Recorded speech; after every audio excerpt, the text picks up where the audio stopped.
na open up yung issue about sa impeachment. This week, yung kampo ni VP Duterte ay nag-petition na sa Korte Suprema. Habang si Senate Minority Leader Coco Pimentel wants to do a caucus para pag-usapan ang magiging susunod ng plano sa magiging impeachment trial. Would you think, bilang aliado, would you think it would prosper yung issue tungkol sa impeachment po? Attorney Rodriguez? Thank you po. Sorry. I will always, we should all go back all the time to what the Constitution provides. The Constitution is very, very clear.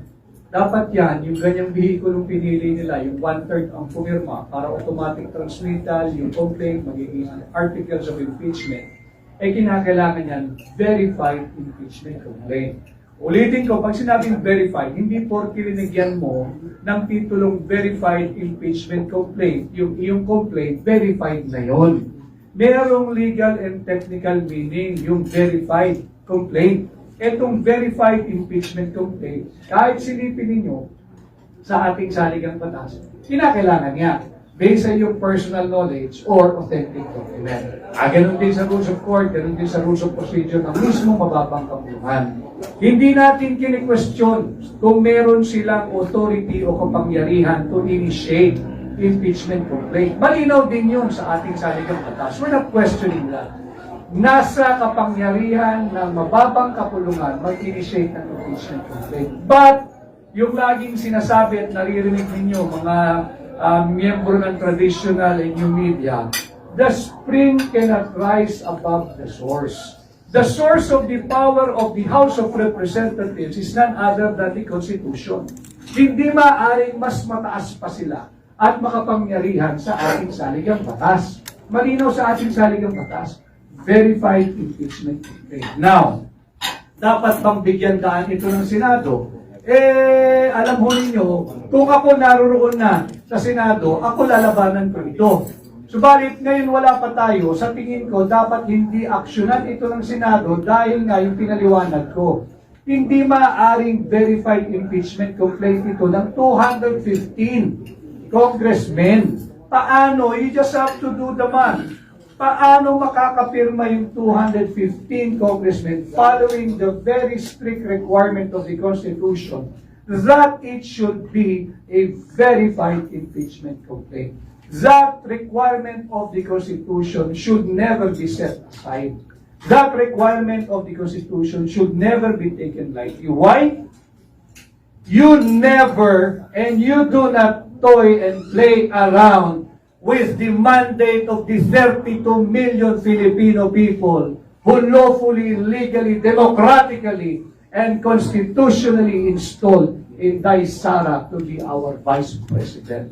Hindi natin dapat ipanakaw yung sagradong mandato ng 32 milyong Pilipino sa iilang elitistang mangbabatas. Yan yung ating ipinaglalaban na hindi natin dapat bitawan itong issue ng impeachment na talaga namang unconstitutional.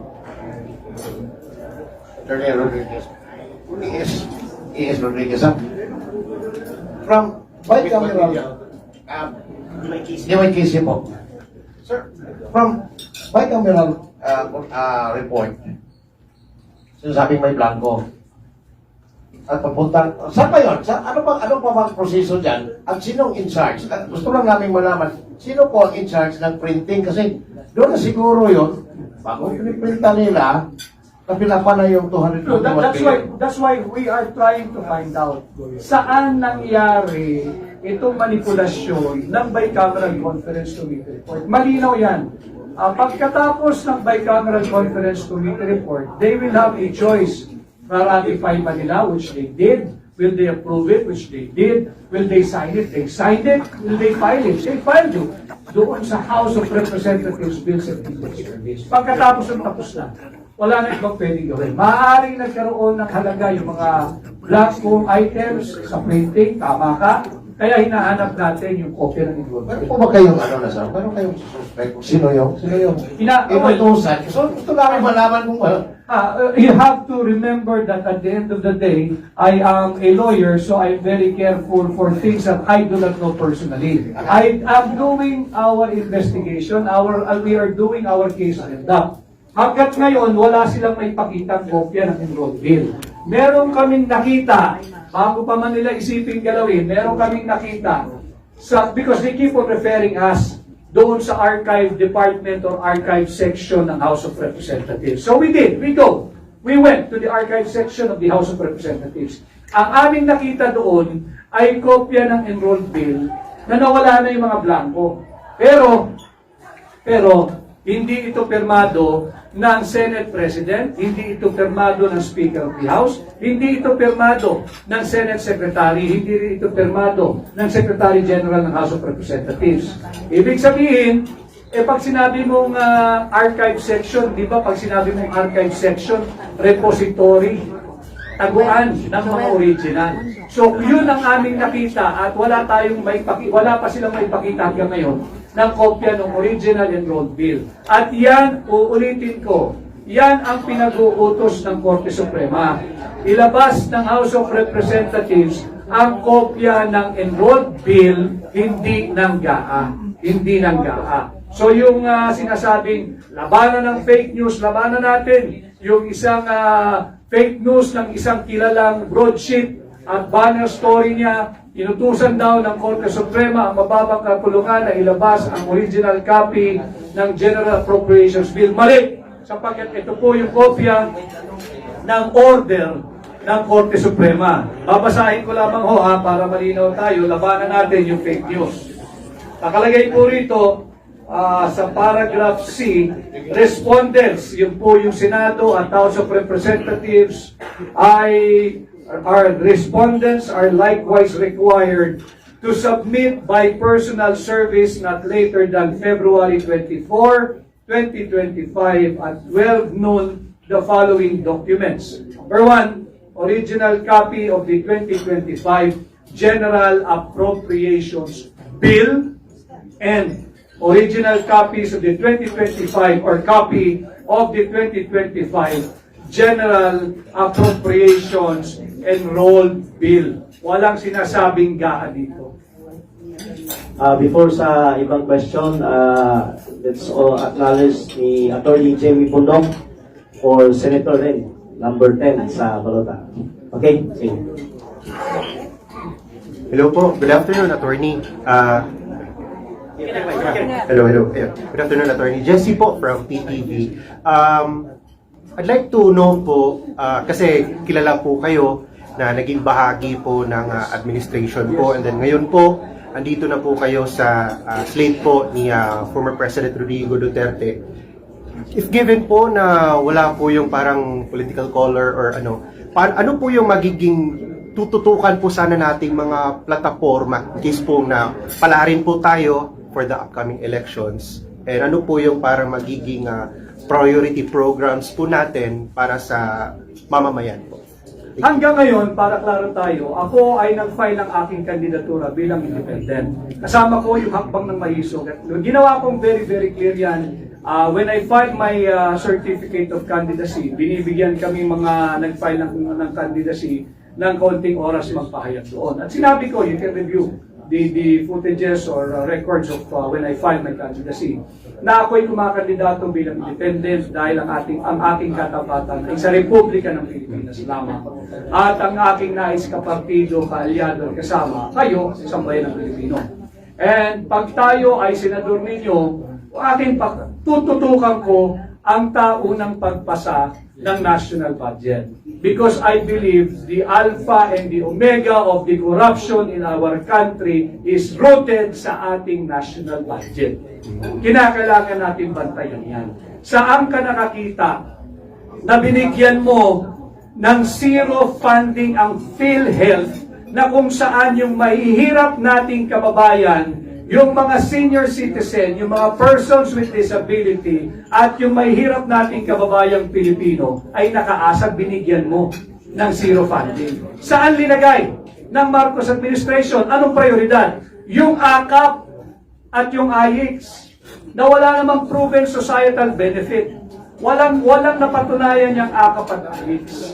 Maghanap po kayo ng kahit isang benepisyaryo ng AKAP at IX na kayang magpatotoo at magbigay ng testimonya na bumuti ang kanyang buhay dahil sa AKAP at IX.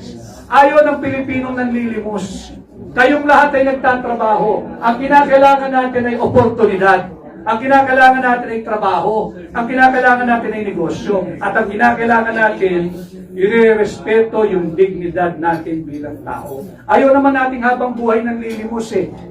Walang gustong manlimos, pero yon ang ginagawa ng administrasyon ito. Babantayan ko yung tao ng budget at kinakailangan ko, mahirap naman mag-isa, kinakailangan kong tulungan rin ninyo ang ating mga kasama sa Team Suka.